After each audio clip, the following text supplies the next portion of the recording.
ஆண்டவரும் இரட்சகருமாகிய இயேசு கிறிஸ்துவின் நாமத்தினாலே உங்கள் அனைவருக்கும் என்னுடைய அன்பின் வாழ்த்துக்கள். இப்படிப்பட்ட வாய்ப்பை கொடுத்த தேவாதி தேவனுக்கு நன்றி சொல்லுகிறேன்.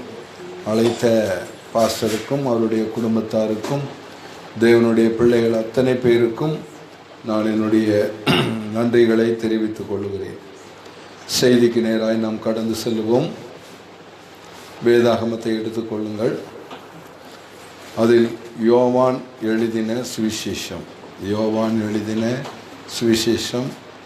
14ஆம் அதிகாரம் 14ஆம் வசனத்தை வாசியுங்கள். பைபிள் 13 படிங்க.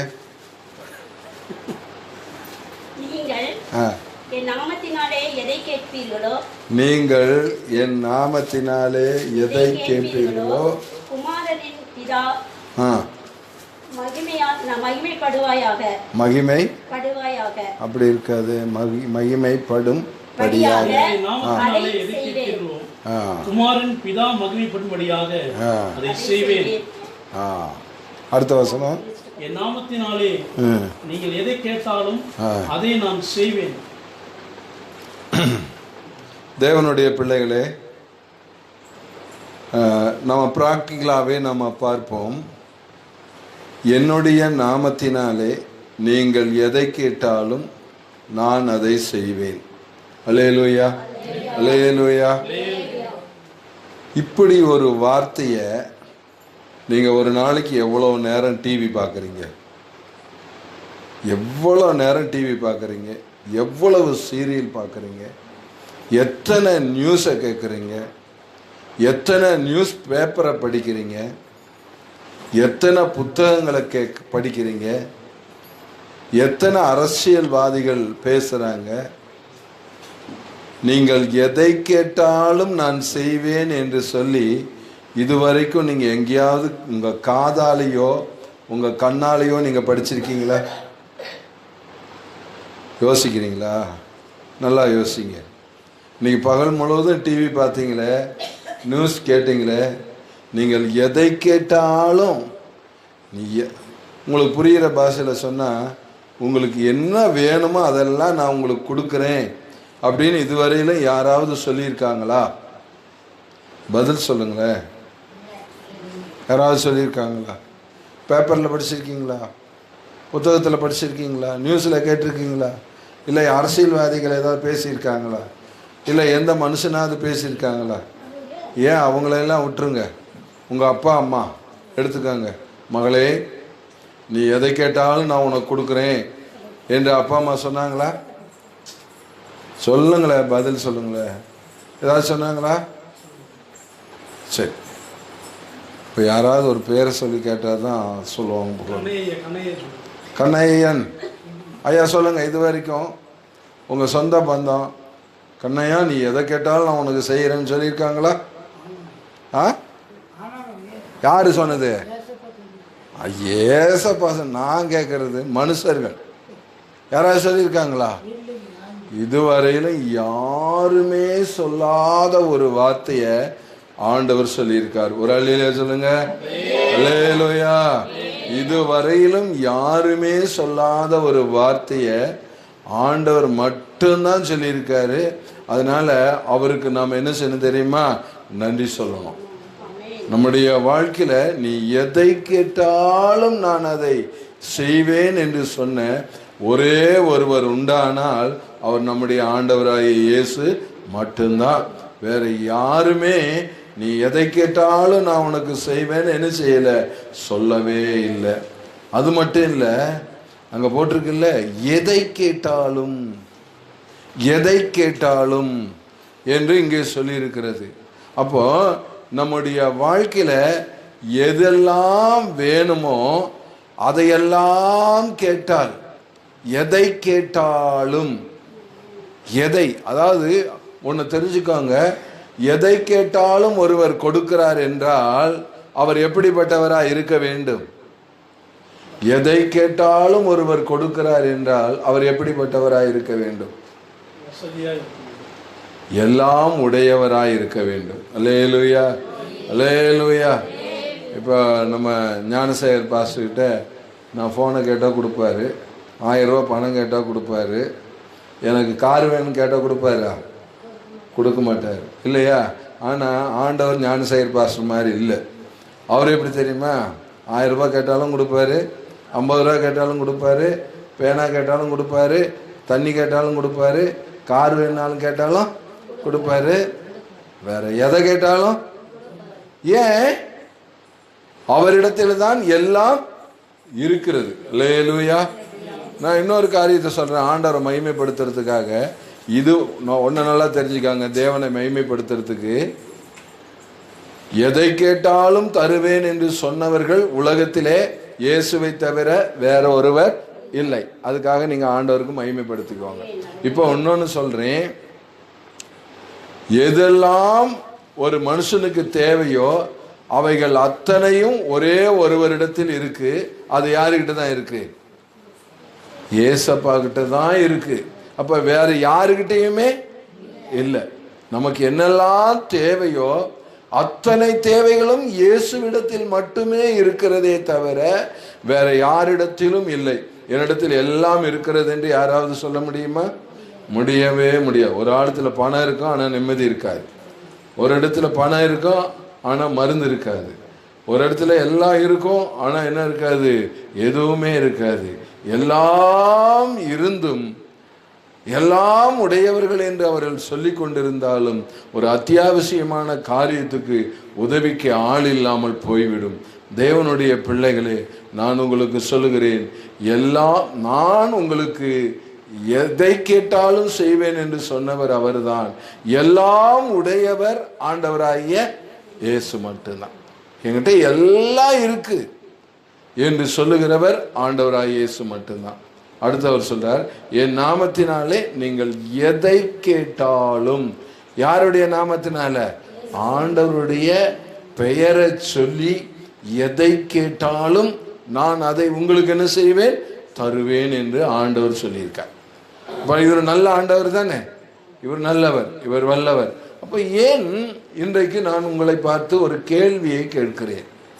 ஆண்டவர் சொன்னாரு, எதை கேட்டாலும் நான் உங்களுக்கு செய்வேன் என்று ஆண்டவர் சொன்னாரு. ஆனா ஏன் நீங்க இன்னைக்கு பல தேவைகளோடு ஏன் இருக்கீங்க? எனக்கு எந்த ஒரு தேவையும் இல்லைன்னு சொல்றவங்க மட்டும் அல்லேலூயா சொல்லுங்க. எனக்கு நிறைய தேவை இருக்குன்னு சொல்றவங்க அல்லேலூயா சொல்லுங்க. சரி, இப்ப எல்லா தேவையும் உங்களுக்கு இருக்கு.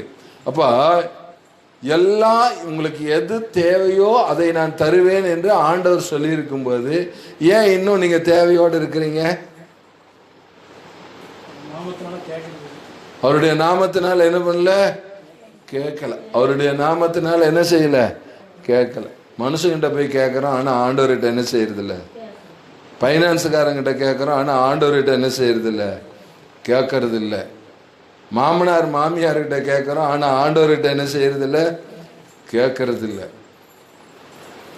போய் முதலாளி வீட்டு வாசல்ல ஒரு நாள் முழுவதும் நின்னாலும் நிற்புமே தவிர ஆண்டவருடைய சமூகத்துல வந்து உட்காந்து ஆண்டவரே எனக்கு இது வேணும்னு என்ன செய்யறது இல்லை, கேட்கறதே கிடையாது.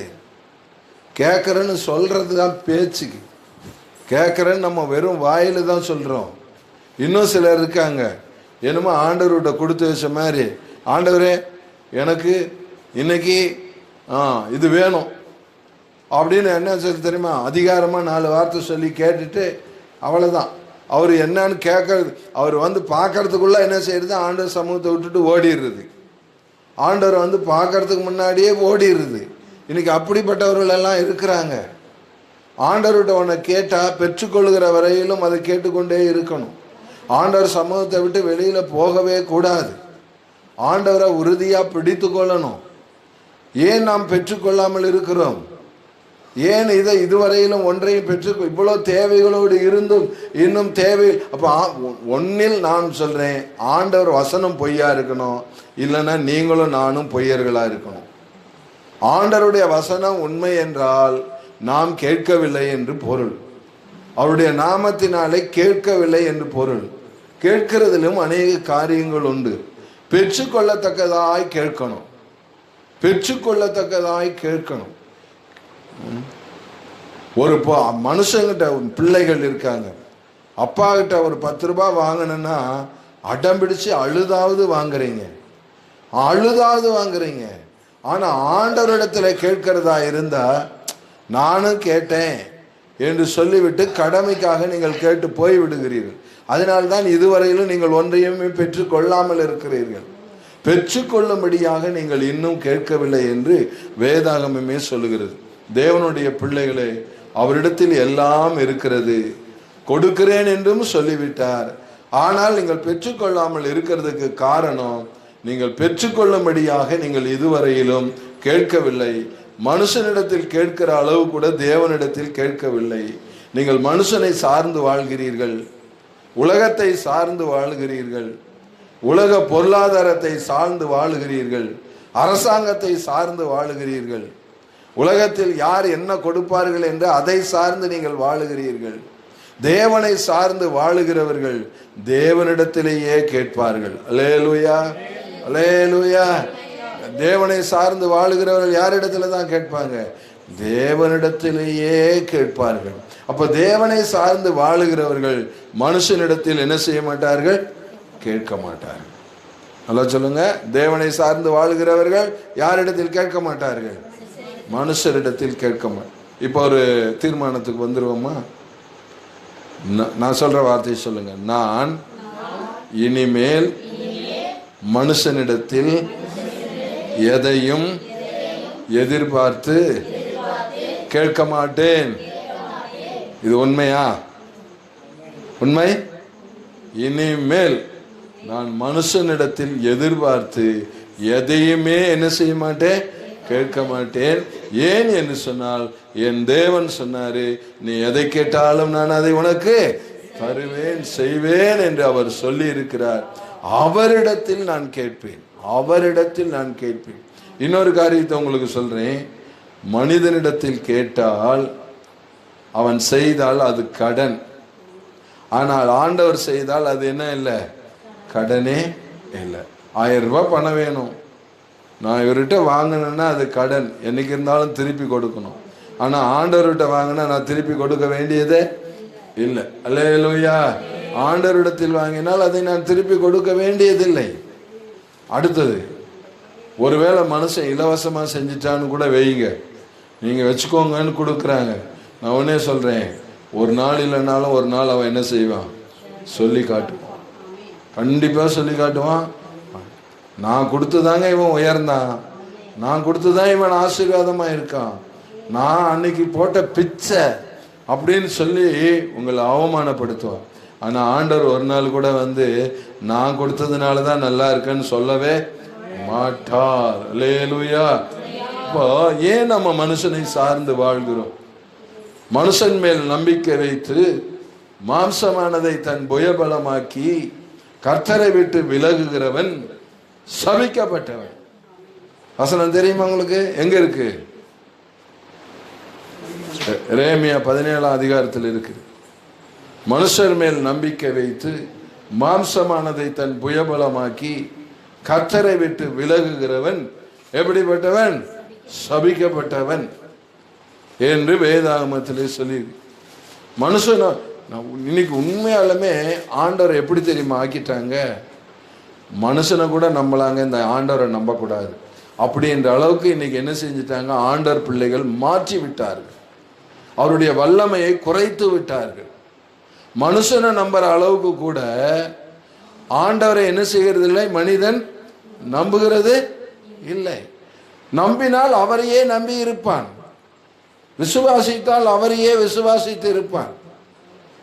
ஆனால் மனுஷனை நம்புகிறான், ஆனால் தேவனை நம்புகிறதில்லை.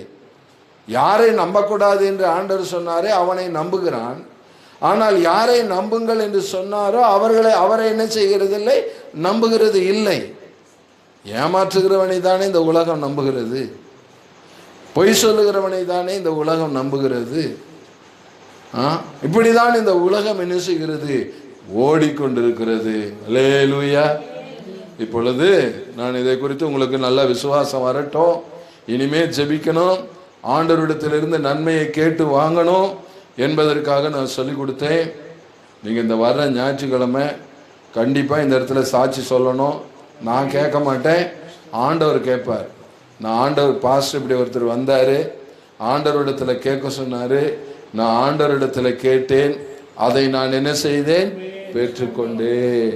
நான் கர்த்தரிடத்தில் ஒன்றை நான் கேட்டேன், அதையே நாடுவேன் அப்படின்னு சொன்னது போல நீங்கள் ஆண்டவரிடத்தில் என்ன செய்யணும்? இன்றைக்கு இரவு நீங்க கேட்குறீங்க, உங்க தேவைகள் என்னவோ அதை ஆண்டவரிடத்தில் கேட்குறீங்க, அதை நீங்கள் நிச்சயமா பெற்றுக்கொள்வோம் என்று விசுவாசிங்க. நிச்சயமா என்ன செய்வீங்க? பெற்றுக்கொள்வோம் என்று விசுவாசிங்க. இன்னைக்கு விசுவாசிகளுடைய விசுவாசம்லாம் எப்படி தெரியுமா இருக்கு? நிறைய பாஸ்டர்மார் பிரசங்கம் பண்ணி நானும் கேட்டிருக்கேன். ஒரு பாஸ்டர் சொன்னாராம், நம்ம ஊர்ல மழையே பெய்யல. அல்லேலூயா. நம்ம ஊர்ல என்ன பண்ணல? மழையே பெய்யல அப்படின்னு சபையின் மூப்பர் சொன்னாராம், பாஸ்டர் ஒரு நாளைக்கு பாசிங் ப்ரேயர் போட்டு ஜெபம் பண்ணா என்ன செஞ்சிடும்? மழை பெஞ்சிடும். அது எங்க போய் ஜெபம் பண்ணணும் தெரியுமா? இந்த வறண்டு போனதான ஆற்றுல போய் ஜெபம் பண்ணணும். எங்க போய் ஜெபம் பண்ணணும்? வறண்டு போன ஆற்றுல போய் ஜெபம் பண்ணணும் பாஸ்டர். கண்டிப்பா நம்ம அந்த வெயில்ல, அந்த வேதனையில, இந்த துக்கத்துல இருக்கிறத பார்த்து ஆண்டவர் மழையை கொடுத்துருவார் பாஸ்டர். பாஸ்டர் என்ன பண்ணாரு தெரியுமா? சரி அப்ப நம்ம போவோம். அல்லேலூயா. எல்லாரும் புறப்பட்டு போனாங்களாம். புறப்பட்டு போகும்போது நம்ம ஜேம்ஸ் மாதிரி ஒரு பையன் என்ன பண்ணான்னா, கையில இருங்க பாஸ்டர் வரேன், ஒரு நிமிஷம் இருங்க பாஸ்டர், வீட்டுக்கு ஓடி உள்ள போய் ஒரு கொடையை எடுத்துட்டு வந்தானா. அல்லேலூயா. என்ன எடுத்துட்டு வந்தான்? கொடை எடுத்துட்டு வந்தானா. பாஸ்டர் முறைக்கிறாராம், மூப்பர் முறைக்கிறாராம். அங்க இருந்த அவங்க அப்பா அம்மா திட்டுறாங்களாம், உனக்கெல்லாம் அறிவு இருக்காடா அப்படின்னு. ஏன் திட்டினாங்க தெரியுமா? மழை பெஞ்சு பல வருடங்கள் ஆயிடுச்சு. மழை பெஞ்சு எத்தனை வருடம் ஆயிடுச்சு? வெயில் கொளுத்துது. சரி வெயில் இல்லை, இரவு நேரம் நல்ல என்ன பண்ணியிருக்காங்க தெரியுமா? அந்த கொடையை எடுத்துட்டு வந்தவன் சொன்னான், அந்த பையன், உங்களுக்கெல்லாம் என்ன இல்லை? என்ன இல்லை? விசுவாசமே இல்லை. எனக்குள்ள என்ன இருக்கு? நம்ம போறோம், ஜெபம் பண்றோம், ஆண்டவர் மழையை தருவாரு, நீங்கெல்லாம் மழையில நனைவீங்க, நான் மட்டும் மழையில என்ன செய்ய மாட்டேன். இந்த பையனுக்குள்ள இருந்த விசுவாசம் கூட பெரியவங்களுக்குள்ள இல்லை. நாம ஜெபம் பண்றோம், ஆண்டவர்கிட்ட கேட்கிறோம், ஆனா ஆண்டவர்கிட்டையும் கேட்கிறோம், அடுத்து என்ன பண்ணணும் தெரியுமா? மனுஷனையே சார்ந்து வாழ்றோம். இதெல்லாம் மாறிடணும். தேவனுடைய பிள்ளைகளே, இதெல்லாம் விட்டுட்டு விசுவாசத்தோடு பெற்றுக்கொள்வோம் என்கிற நம்பிக்கையோடு கூட நீங்கள் ஆண்டவரிடத்தில் ஜெபிப்பீர்களானால், விசுவாசம் உள்ளவர்களாய் ஜெபத்தில் எவைகளை கேட்பீர்களோ அவைகளை எல்லாம் நீங்கள் பெற்றுக்கொள்வீர்கள். அல்லேலூயா சொல்லுங்களேன். அல்லேலூயா. விசுவாசம் உள்ளவர்களாய் ஜெபத்தில் எவைகளை கேட்பீர்களோ அவைகளெல்லாம் பெற்றுக்கொள்வீர்கள். இப்போ ஒரு காரியத்துக்கு நான் வரப்போறேன். இப்போதான் இவ்வளோ நேரம் உங்களுக்கு விசுவாசத்தை ஊட்டி விட்டேன். இப்போ நான் ஒரு காரியத்தை சொல்ல போகிறேன். இதை கேட்கும்போது கொஞ்சம் உங்களுக்கு கொஞ்சம் இதாக தான் இருக்கும். நீங்கள் அந்த வசனத்தை நானே நீங்கள் விசுவாசம் உள்ளவர்களாய் ஜெபத்தில் எவைகளை கேட்பீர்களோ அவைகளை எல்லாம் என்ன செய்வீர்கள்? அவைகளை பெற்றுக்கொள்வீர்கள். நான் அதை செய்வேன் அப்படின்னு ஆண்டவர் என்ன செஞ்சார் சொன்னார்.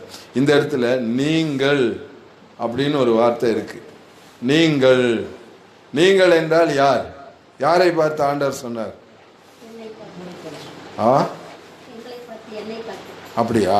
நல்லா பாசமா அழகா சொல்லி கொடுத்துருக்காங்க. அல்லேலூயா. நான் பைபிள்ல இருக்கிறத அப்படியே கேட்கிறேன். யாரை பார்த்து சொன்னார்? இயேசுநாதர் இஸ்ரவேல் தேசத்துல பிரசங்கம் பண்ணிட்டு இருக்கும்போது நீங்க அங்க போய் உட்கார்ந்துருந்தீங்களா? அல்லேலூயா. யாரை? ஆமேனா, சோத்திரம். யாரை பார்த்து சொன்னார்? சரி நானே சொல்லிடுறேன். தம்முடைய சீஷர்களை பார்த்து சொன்னார். அல்லேலூயா. யாரை பார்த்து சொன்னார்? தம்முடைய சீஷர்களை பார்த்து சொன்னார். எல்லாரையும் பார்த்து சொல்லப்பட்ட வார்த்தை இது இல்லை. யாருக்காக சொல்லப்பட்ட வார்த்தை தெரியுமா? தம்முடைய சீஷர்களுக்காக, தம்முடைய பிள்ளைகளுக்காக, தம்முடைய ஜனத்துக்காக, ஆண்டவருடைய பிள்ளைகளுக்காக சொல்லப்பட்டதான வார்த்தை தான் இந்த வார்த்தை. அதை நீங்கள் மறந்து போகக்கூடாது. அல்லேலூயா. அல்லேலூயா. அல்லேலூயா. அவருடைய சீஷர்கள் யார் தெரியுமா? அவருடைய சீஷர்கள் எப்படிப்பட்டவர்கள் தெரியுமா? ஆண்டவராய் இயேசு இந்த உலகத்தில் ஞானஸ்நானம் பெற்று கரை ஏறி அப்படியே கபர்நகூமிலே வந்து அங்கே ஆண்டவருடைய வேலையை செய்து கொண்டு கடலோரத்திலே நடந்து வருகிறார். நடந்து வருகிற பொழுது அண்ணனும் தம்பியும் கடலிலே மீன் பிடித்து கொண்டிருக்கிறார்கள். அவர்களை பார்த்து ஆண்டவர் அந்திரேயாவையும் பேதுருவையும் பார்த்து ஆண்டவர் சொன்னாரே, நீங்கள் எனக்கு பின்னே வாருங்கள். அல்லேலூயா, அல்லேலூயா. நீங்கள் எனக்கு பின்னாடி வாருங்கள் என்று சொன்னார். அப்படி ஆண்டவர் சொன்ன உடனே அவர்கள் என்ன செய்தார்கள் தெரியுமா? வலைகளையும் படகுகளையும் தாய் தகப்பனையும் விட்டு யாருக்கு பின்னாடி போனாங்க? இயேசுவுக்கு பின்னாடி போனாங்க. ஒரு அலையிலே சொல்லுங்க அல்லேலூயா. என்ன எப்படி போனாங்க? எல்லாவற்றையும் விட்டு யாரை பின்பற்றினார்கள்? இயேசுவை பின்பற்றி போனார்கள். இப்ப சொல்றேன் பாருங்க, இந்த இயேசுவை பின்பற்றி போனவர்களை பார்த்து ஆண்டவர் சொல்றாரு, நீங்கள் எதை கேட்டாலும் அதை நான் செய்வேன். அல்லேலூயா. இப்ப நான் ஒண்ணு கேட்கிறேன். இயேசுநாதர் எல்லாம் தருவார், நான் பிரசங்கம் பண்ணிட்டேன். இப்போ ஒரு கேள்வி, சீஷர்கள் எல்லாவற்றையும் விட்டு இயேசுவை பின்பற்றினாங்க. நீங்கள் எதை விட்டீர்கள்? சொல்லுங்க, நீங்க எதை விட்டீங்க?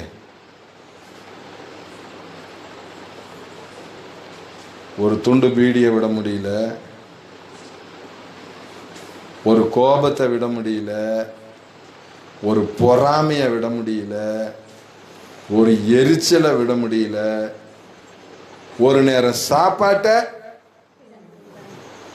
நம்ம சார்லஸ் பாஸ் 2 நேரம் சாப்பிடல, இதோடு 3வது நேரம் சாப்பிடாம இருக்கார். அவரெல்லாம் உண்மையாலுமே பாக்கியவான்கள். அவர் எதை கேட்டாலும் ஆண்டவர் செய்வார். அல்லேலூயா. நீங்க நல்லா 3 நேரமும் நல்லா சாப்பிட்டு ஒரு நேரம் சாப்பாடை விட முடியல, ஒரு டீயை விட முடியல, ஒரு எரிச்சலை வீண் பேச்சை விட முடியல, ஒரு மொபைலை என்ன பண்ண முடியல? முடியுதா? ஒரு மொபைலை விட முடியல, ஒரு சண்டையை விட முடியல. அவனா நானா? ஆண்டவருக்காக எதை நீங்கள் விட்டீர்கள்? அவர்களுக்கு தான் ஆண்டவர் சொல்றாரு, நீங்கள் எதை கேட்டாலும் தரு. நீ பாட்டு உன் இஷ்டத்துக்கு வாழ்ந்துட்டு இருக்கிறவங்களை பார்த்து ஆண்டவர் சொல்லல. மனம் போல நடக்கிறவர்களை பார்த்து ஆண்டவர் சொல்லல. மனம் போல நடக்கிறவர்களை பார்த்து ஆண்டவர் சொல்லல. எரிச்சலையும் பொறாமையும் வச்சிருக்கிறவர்களை பார்த்து ஆண்டவர் சொல்லல. பாவத்தில் வாழுகிறவர்களை பார்த்து ஆண்டவர் சொல்லல. அநியாயம் செய்யறவர்களை பார்த்து ஆண்டவர் சொல்லல. ஒரு பாஸ்டர் ஒரு மனுஷனுக்கு இறக்கப்பட்டு ஒரு 200 ரூபாய் கொடுத்தாராம். இவன் நேராக வாங்கிட்டு சாராய கடைக்கு போனானா. அந்த பாஸ்டர் காதில் விழுந்த உடனே அவருக்கு பயங்கர துக்கம். ஒரு மனுஷனுக்கே இப்படி துக்கம் இருக்குன்னா அடுத்தது திரும்பி போய் அந்த பாஸ்டர் கிட்ட, பாஸ்டர் ஒரு 200 ரூபா கொடுங்கன்னா தருவாரா? தரவே மாட்டார். நீ ஆண்டவர் கொடுக்குற ஆசீர்வாதத்தை எப்படி செலவு பண்ணுறன்னு ஆண்டவர் பார்ப்பார். நீ ஆண்டவர் கொடுக்குற ஆண்டவர் வேலையை தருவார், ஆண்டவர் பணத்தை தருவார், ஆண்டவர் வீட்டை தருவார், எல்லாத்தையும் ஆண்டவர் தருவார். ஆனால் நீ அதை எப்படி பயன்படுத்துறன்றது ஆண்டவர் என்ன செய்வார்? பார்ப்பார். ஒழுங்காக பயன்படுத்தலைன்னா ஆண்டவர் பிடுங்கிடுவார். தேவனுடைய பிள்ளைகளை ஒன்றை நான் உங்களுக்கு சொல்லுகிறேன். ஆண்டவர் விடுன்னு சொன்னார்னா அது அப்படியே விட்டுறணும். அது நம்மகிட்ட இருக்கவே கூடாது. அது நம்மிடத்துல இருக்குமானால் ஆண்டவர் அதில் பிரியப்படவே மாட்டார். இன்னும் சொல்ல போனால் நான் சொல்லட்டுமா, இதெல்லாம் நீங்கள் கை கொள்றது கஷ்டம். உயிரையே விடுன்னு கேட்டால் கூட ஆண்டவருக்காக என்ன செஞ்சிடணும்? உயிரை விட்டுறணும். உன் மகனை கொண்டு போய் இந்த பலியிடுன்னு ஆண்டவர் கேட்டால் கூட, ஆபிரகாமுடைய ஆஸ்தி திரளான ஆஸ்தியா ஆபிரகாம் ஆண்டவர் ஆசீர்வதிச்சார். எதுக்காக தெரியுமா ஆண்டவர் ஆபிரகாம் ஆசீர்வதிச்சாரு? அவன் அந்த ஆஸ்தியெல்லாம் விடுன்னு சொன்னா கூட ஆபிரகாம் என்ன செஞ்சிருவாரு? விட்டுருவாரா? விட மாட்டாரா? விட்டுருவார். அது எல்லாத்தையும் நீ விட்டுரு, இதெல்லாம் வேண்டாம் அப்படின்னு சொன்னாருன்னா அப்படியே விட்டுட்டு அவர் பாட்டு வந்துடுவார். ஈசாக்கும் அப்படிதான், துறவு வெட்டினாரு. விட்டுரு, விட்டுட்டு வந்துட்டார். இன்னைக்கு எத்தனை பேர் நம்ம அப்படி இருக்கிறோம்? ஆபிரகாமை போல ஆண்டவர் என்ன ஆசீர்வதிக்கணும்னு சொல்றோம், ஆனா ஆபிரகாமை போல விடுனா விடவே மாட்டோம். இஸ்மவேலை விடுனாரு, ஆகாரை விடுனாரு, கேத்தூரால விடுனாரு, எல்லாத்தையும் விடுனாரு. கடைசியா ஒரே மகன் இருந்தான், ஒரே மகனை விட்டுனாரு. அதையும் விட்டா எல்லாத்தையும் விடுறதுக்கு அவன் ஆயத்தமா இருந்ததுனால தான் கர்த்தர் அவனை ஆசீர்வதித்தார். அல்லேலூயா, ஆசீர்வதித்தார். ஆனா நாம எதையுமே நாம விட மாட்டோம். எனக்கு இதுவும் வேணும், எனக்கு அதுவும் வேணும். ஒரு சண்டே கிளாஸ் பிள்ளையை பார்த்துட்டு சண்டே கிளாஸ் டீச்சர் கேட்டாராம். அவங்க நடத்தின அன்னைக்கு பாடம் வந்து ஐஸ்வர்யவான் லாசர். கேட்டான், அப்போ நீ பரலோகத்தில் போய் யார் மாதிரி இருக்கணும்னு நீ விரும்புகிற அப்படின்னு. அந்த பிள்ளை சொன்னாலாம், பூமியில் ஐஸ்வர்யவான் மாதிரி இருக்கணும், பரலோகத்தில் யார் மாதிரி இருக்கணும்? லாசர் மாதிரி இருக்கணும். இது நடக்குமா? ஒரு நாள் என்ன செய்யாது, நடக்காது. ஆண்டவருடைய பிள்ளைகளை நம்முடைய வாழ்க்கையில நம்ம விட வேண்டியதை விடணும். அவர்களுக்கு தான் ஆண்டவர் சொல்றார், என் நாமத்தினாலே நீ எதை கேட்டாலும் அதை நான் செய்வேன். எதையுமே ஆண்டவருக்காக இழக்காம இதை செய்வார். இதெல்லாம் பாருங்க, எந்த பாஸ்டர் வந்து பிரசங்கம் பண்ணாலும் நம்பாதீங்க. உன் இஷ்டத்துக்கும் நீ வாழ்ந்துட்டு உன்னை கீழாக்காமல் மேலாக்குவார்னா நம்பாதீங்க. அந்த பாஸ்டர் மாதிரி ஒரு பொய்யர் உலகத்தில் யாருமே கிடையாது. நீ உங்க இஷ்டத்துக்கு நீங்க வாழ்ந்துட்டு நீயோ கடன் கொடுப்பாய், கடன் வாங்க மாட்டாய்ன்ற ஒரு ஆசீர்வாதத்தை வந்து கூறினாலும் நம்பாதீங்க. அது ஏன் தெரியுமா? அது அத்தனையும் பொய். ஆண்டவர் செய்ய சொன்னதின்படி செஞ்சா போதும். யாரும் வந்து ஆசீர்வாதம் சொல்லவே தேவையில்லை. ஆண்டவர் உங்களை ஆசீர்வதிப்பார். அல்லேலூயா. நான் உடனே ஒரு சின்ன ஒரு டவுட் கேட்குறேன். ஞானசேகர் பாஸ்டர் வச்சு கேட்குறேன். பாஸ்டர், ஞானசேகர் பாஸ்டர், நீங்கள் சொல்லுங்கள். ஆபிரகாமை வீட்டுக்கு நீங்கள் போய், ஆபிரகாமை கர்த்தர் உன்னை ஆசீர்வதிப்பார் நீங்கள் ஆசீர்வாதம் போட்டு வந்தீங்களோ? போட்டிங்களா? இல்லை வேற எந்த பாஸ்டர் வந்து ஆசீர்வதிச்சாரா? ஒருத்தர் வந்து ஆசீர்வதிச்சார், அது கடைசி நேரத்தில் வந்து ஈசாக்கை யாராவது வந்து ஆசீர்வதிச்சாங்களா? இந்த ஊழியக்காரனாவது? ஒன்னே ஒன்று சொல்கிறேன் பாருங்க, நம்ம ஆண்டவருக்கு பிரியமாக நடந்தா ஊழியக்காரன் வந்து ஆசீர்வதிச்சு இல்லை, ஊழியக்காரன் வராவிட்டாலும் கர்த்தர் உங்களை ஆசீர்வதிப்பார். அல்லேலூயா. விட வேண்டியதை ஒழுங்கா விட்டு மனம் திரும்ப வேண்டிய பகுதிகளை மனம் திரும்பினால் கர்த்தர் நிச்சயமாகவே ஆசீர்வதிப்பார். அடுத்தது நான் ஒன்று சொல்கிறேன். இந்த சீஷர்கள் என்னத்தை கேட்டாங்க? சீஷர்களுக்கு தானே சொன்னார், நீங்கள் எதை கேட்டாலும் நான் அதை செய்வேன். கொஞ்சம் வசனம் தேடி எடுக்கலை, இருந்தாலும் நீங்கள் எல்லாம் பைபிளை படித்தவங்க சொல்லிடுறேன். சீஷர்கள் இயேசுவிடத்தில் எதை கேட்டார்கள்? நம்ம கொஞ்சம் பார்த்துருவோமா? எனக்கு தெரிஞ்சு நான் 4 சுவிசேஷத்தில் உட்காந்து யோசித்து பார்த்தேன். என்னெல்லாம் சீஷர்கள் கேட்டாங்க அப்படின்னு நான் சொல்கிறேன் பாருங்க. ஒரு சம்பவம் ஞாபகத்தில் வருது, நான் சொல்கிறேன். மறுரூப மலைக்கு இயேசுநாதர் போனார். 3 சீஷர்கள் இயேசுவோடு கூட போனார்கள். அங்கே மோசேயும் எலியாவும் வந்து பேசினார்கள். இயேசுநாதருடைய முகம் சூரியனை போல பிரகாசித்தது. அவருடைய நட்சத்திரம், அவருடைய வஸ்திரமெல்லாம் வெளிச்சத்தை போல வெண்மையாயிற்று. அவ்வளோ ஒரு மகிமையாக இருந்தது.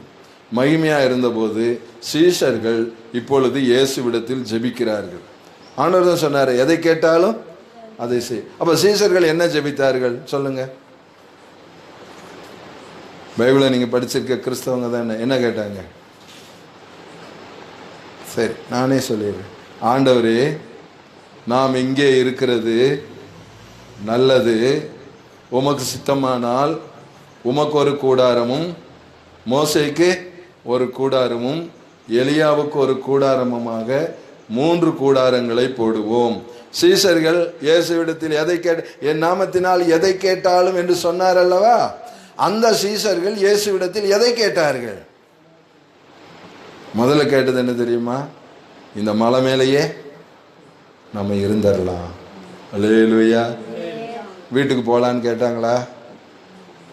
என் மனைவியை பார்க்கணும்னு கேட்டாங்களா? என் பிள்ளைகளை பார்க்கணும்னு கேட்டாங்களா? இல்லை ஆண்டவரே நான் வீட்டுக்கு போகிறேன், எங்கள் வீட்டில் போத்திக்கிறதுக்கு போர்வை இல்லை, கொடுத்து விடுங்க ஆண்டவரேன்னு கேட்டாங்களா? இல்லை வேற எதையாவது கேட்டார்களா? ஏன் அந்த சீஷர்கள் கேட்கல? ஏன் சீஷர்கள் கேட்கல? ஒன்னே ஒன்று சொல்லட்டுமா? இயேசுவோட கூட ஒரு மனுஷன் நெருங்கிட்டாவே இயேசுவிடத்தில் எதையும் கேட்க தோணாது. அல்லேலூயா. இயேசுவோட ஒரு மனுஷன் நெருங்கி வாழ ஆரம்பிச்சிட்டாவே இயேசுவிடத்தில் எனக்கு இது வேணும் அது வேணும்னு கேட்கவே என்ன செய்யாது? தோணாது. தெரியுமா உங்களுக்கு? அந்த அனுபவத்துக்குள்ள நீங்க வரணும். அந்த அளவுக்கு நெருங்கி வாழுகிற ஒரு அனுபவத்துக்குள்ள வரணும். நீங்க இயேசுவோடு நெருங்கி வாழ ஆரம்பிச்சுட்டா தேவையானது ஒன்றே, மரியாள் தன்னை விட்டு எடுபடாத நல்ல பங்கை தெரிந்துக்கணும். பாட்டு மட்டும் பாடுறோம். ஒரு பாட்டு ஒன்று பாடுவாங்கள்ல இப்போ லேட்டஸ்டாக புது பாட்டு, என் தேவையை சொல்லி சொல்லி உண்மை துக்கம். ஆனால் உண்மையாலுமே இந்த கிறிஸ்தவங்க மாதிரி பொய்யர்கள் யாருமே கிடையாது. அப்போதான் 1000 ஜப குறிப்புகளை பண்ணியிருப்பாங்க. அது தான் தேவைக்காகவே ஜெபம் பண்ணியிருப்பாங்க. ஆனால் பாட்டு மட்டும் என்னது?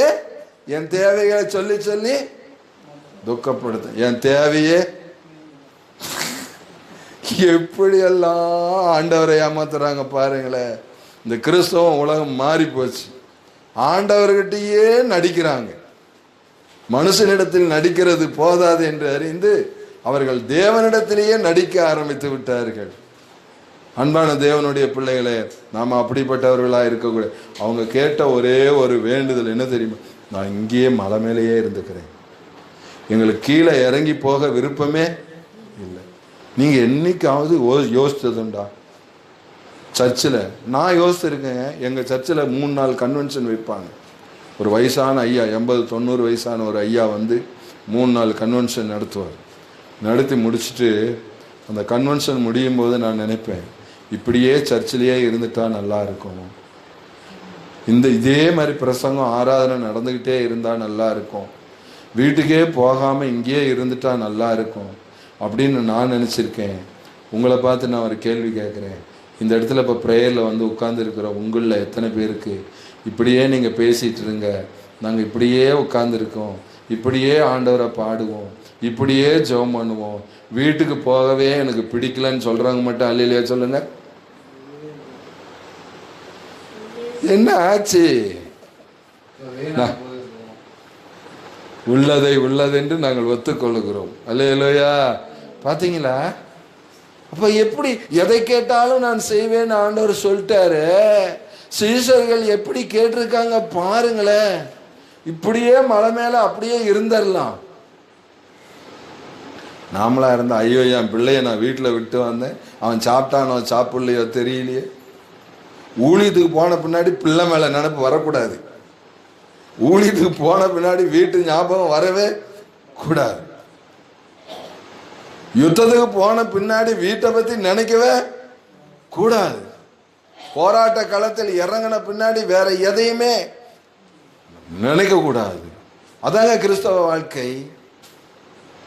ஆண்டவரோடு போயிட்டாருன்னா அங்க நம்முடைய நோக்கம் எல்லாம் ஆண்டவராகவே இருக்கணும். அப்படியே இருக்கணும். சரி, அடுத்தது இன்னொன்று கேட்டாங்க. என்ன தெரியுமா கேட்டாங்க? ஆண்டவரே, உமக்கு சித்தமானால் உமக்கு ஒரு கூடாரமும். பைபிளில் படிக்கிறீங்களா? வேணா மத்தேயு 16 வரும்னு நினைக்கிறேன். அப்படி இல்லைன்னா 17 அதிகாரம், 2 அதிகாரத்தில் இது 16 தானே. அப்போ உமக்கு சித்தமானால் உமக்கு ஒரு கூடாரமும், மோசேக்கு ஒரு கூடாரமும், எலியாவுக்கு ஒரு கூடாரமுமாக 3 கூடாரங்களை போடுவோம். ஆனால் அங்கே இருந்தவங்க எத்தனை பேர்? எத்தனை பேர்? அது கூட தெரியலையா? 6 பேர். இயேசு, எலியா, மோசே, யோவான், பேதுரு, யாக்கோபு. 6 பேர் இருக்காங்க. ஆனால் கூடாரம் எத்தனை பேருக்கு? 3 பேருக்கு. மீதி 3 பேருக்கு என்ன வேண்டாம்? கூடாரம் கூட வேண்டாம். அல்லேலூயா. கூடாரம் கூட வேண்டாம். ஆண்டவரே வீடு வேணும், ஆண்டவரே ஆண்டவரே வீடு வேணும் ஆண்டவரே. ஒரு ஆளுக்கு பல்கலைக்கழகம் இருக்கு, காருண்யா இருக்கு, கார் இருக்கு, பங்களா இருக்கு, எல்லாம் இருக்கு. லண்டன்ல போய் உட்காந்துட்டு அழுதுகிட்டு எங்களுக்கு வீடு வேணும் ஆண்டவரே. ஆண்டவர் சொல்லுவார், பொல்லாத விளையம்பார். அல்லேலூயா. யாராவது ரசிகர்கள் இருந்தால் மன்னித்துக் கொள்ளுங்கள். அத்தனை வீடை வச்சுக்கிட்டு, அத்தனை ஆஸ்தியை வச்சுட்டு, ஆனா சீஷர்கள் என்ன சொன்னாங்க தெரியுமா? ஒரு கூடாரத்தை கூட கேட்கலங்க. அல்லேலூயா. எதை கூட கேட்கல? கேட்டாங்க. யாருக்காக கேட்டாங்க? மற்றவர்களுக்காக கேட்டாங்க. பாஸ்டர், கண்டிப்பா நான் போன பின்னாடி அடுத்த முறை என்னை இவங்க கூப்பிடவே மாட்டாங்க. இவங்க இருக்கிற அமைதியை பார்த்தா அப்படிதான் இருக்கு. அல்லேலூயா. கூடாரத்தை கூட கேட்கவில்லை. அவர்கள் கேட்டது, நாங்க இங்கேயே இந்த மகிமையின் மேகத்துக்குள்ளேயே இருக்கணும், இந்த பிரசன்னத்துக்குள்ளேயே இருக்கணும். இப்ப சொல்லுங்க அன்பான தேவனுடைய பிள்ளைகளே, இன்னைக்கு நம்முடைய ஜெபம் எல்லாம் எப்படி இருக்கிறது? நம்முடைய காரியம் எல்லாம் இன்றைக்கு எப்படி இருக்கிறது? நம்முடைய வேண்டுதல் விண்ணப்பங்கள் எல்லாம் எப்படி இருக்கிறது? சரி, இன்னொரு சம்பவத்தை நான் சொல்றேன். செபிதேயனுடைய அம்மா இயேசுவிடத்தில் வந்து ஒரு ஜெபம் பண்ணார். ஆண்டவரே, பரலோக ராஜ்யத்தில் உம்முடைய வருகையில் என்னுடைய 2 குமாரர்களில் ஒருவன் உமது வலது பக்கத்திலும் ஒருவன் உமது இடது பக்கத்திலும் உட்காரும்படி அருள் செய்யணும்னு அவங்க ஜெபம் பண்ணாங்க. இன்னைக்கு நாம எப்படி ஜெபம் பண்றோம்? என் மகன் கலெக்டர் ஆகணும், என் பிள்ளைகள் எல்லாம் வக்கீல் ஆகணும், என் பிள்ளைகள் எல்லாம் பணக்காரங்களாகணும். இப்படிதான் நம்முடைய இன்னைக்கு ஜெபம்லாம் இருக்கு. ஆனா அவங்க ஜெபம் எப்படி தெரியுமா இருந்துச்சு? இதெல்லாம் ஆண்டவர் செய்வார். ஆண்டவர் என்ன தெரியுமா சொன்னாரு? முதலாவது தேவனுடைய ராஜ்யத்தையும் அவருடைய நீதியும் தேடுங்கள், அப்பொழுது இவையெல்லாம். இதெல்லாம் கேட்காம கிடைக்கிறது. நாம இன்னைக்கு ஜெபம் எப்படி தெரியுமா? கேட்காம கிடைக்கிறதெல்லாம் கேட்டு கேட்டு வாங்குறோம். கேட்டு வாங்க வேண்டியது அப்படியே கேட்காம கிடைக்கும்னு நினைச்சிட்டு இருக்கிறோம். ஏமாந்துடாதீங்க. கேட்டு வாங்க வேண்டியது பரலோக ராஜ்யம், கேட்காமலே கிடைக்கிறது இந்த உலகத்தின் ஆசீர்வாதங்கள். அல்லேலூயா. நீங்க கேட்கவே தேவையில்லை. தேட வேண்டியதை கரெக்டா தேடினீங்கன்னா கிடைக்க வேண்டியது கரெக்டா என்ன செஞ்சிடும்? கிடைச்சிடும். அது செபிதேயனுடைய அம்மா, அந்த குமாரருடைய அம்மாவுக்கு தெரிஞ்சது, என் பிள்ளைகளுக்காக நான் பரலோக ராஜ்யத்தில் இயேசுவுக்கு பக்கத்தில் ஒரு இடத்தை நான் கேட்கணும் என்று சொல்லி அவர்கள் கேட்டார்கள். இப்படிதான் நீங்க கேட்கணும். உங்க ஜெபம்லாம் இப்படிதான் இருக்கணும். உங்க பிள்ளைகளுக்காக தினமும் தலையில கை வச்சு ஜெபம் பண்ணணும். எப்படி ஜெபம் பண்ண தெரியுமா? என் பிள்ளைகள் உமக்கு பிரியமான பிள்ளைகளா இருக்கணும். யோபு தன் பிள்ளைகளுக்காக எப்படி தெரியுமா ஜெபம் பண்ணாரு? யோபின் புத்தகம் 1ஆம் அதிகாரம் 5ஆம் வசனத்தை வாசிங்க பார்க்கலாம். நீங்க எல்லாம் உங்க பிள்ளைகளுக்காக ஜெபம் பண்றீங்க. 5 தான் நினைக்கிறேன், படிங்க பாப்போம்.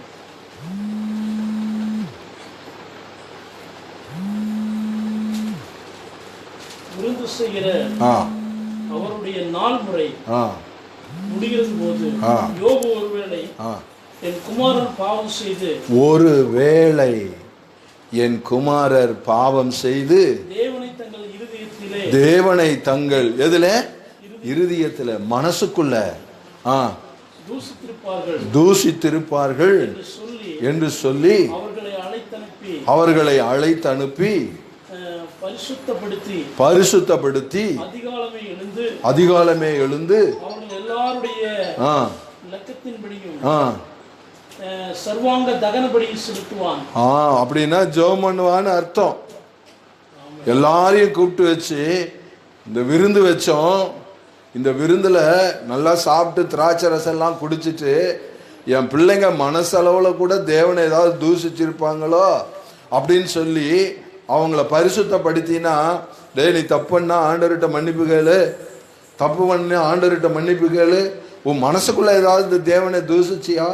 ஆண்டவரே என் பிள்ளைகளை மன்னிங்க, என் பிள்ளைகளை மன்னிங்க, இவங்களை பரிசுத்தப்படுத்துங்க அப்படின்னு சொல்லி யோபு ஜெபம் பண்ணாரு. இன்னைக்கு உங்க பிள்ளைகளுக்காக நீங்க அப்படி ஜெபம் பண்றீங்களா? அவன் கெட்ட வார்த்தை பேசினா கூட ஜெபம் பண்றது கிடையாது. அவன் மனம் போல நடந்தா கூட நீங்க ஜெபம் பண்றது கிடையாது. ஆனால் எதை கேட்டாலும் ஆண்டவர் தருவார்ன்ற நம்பிக்கையில் வாழ்கிறீங்க.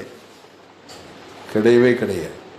தேவனுடைய பிள்ளைகளே, அதை குறித்து கேளுங்க. சரி, நேரம் ஆகிட்டே இருக்கு. இன்னொரு காரியத்தை மட்டும் நான் சொல்லி முடிச்சிடுறேன். சொல்லணும்னா நிறைய சொல்லலாம். ஒரே ஒரு காரியம். அப்போ முடிச்சுட்டா அவனே வந்துச்சு. மத்தேயு சுவிசேஷம் 24ஆம் அதிகாரம், அதில் ஒரு அசீஷர்கள் வந்து கேட்பாங்க, ஆண்டவரே, இந்த உலகத்தின் முடிவுக்கும் உம்முடைய வருகைக்கும் இந்த உலகத்தின் முடிவுக்கும் அடையாளம் என்ன? அப்போ ஆண்டவரிடத்தில் அவங்க தெரிஞ்சுக்கிறது ஆசை என்ன தெரியுமா?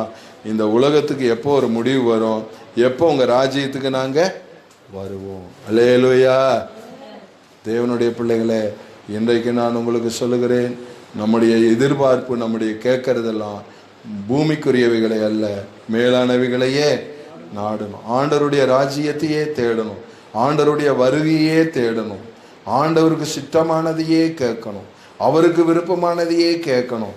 அப்பதான் நீங்க எதை கேட்டாலும் கர்த்தர் உங்களுக்கு அதை என்ன செய்வார். அதனால நீங்க ஜெபிக்க வேண்டியது, தேவனுக்கு பிரியமானதை இன்றிலிருந்து ஜெபம் பண்ண ஆரம்பிங்க. மற்றதெல்லாம் கர்த்தர் உங்களுக்கு தருவார். கர்த்தர் உங்களை ஆசீர்வதிப்பாராக. ஆமென்.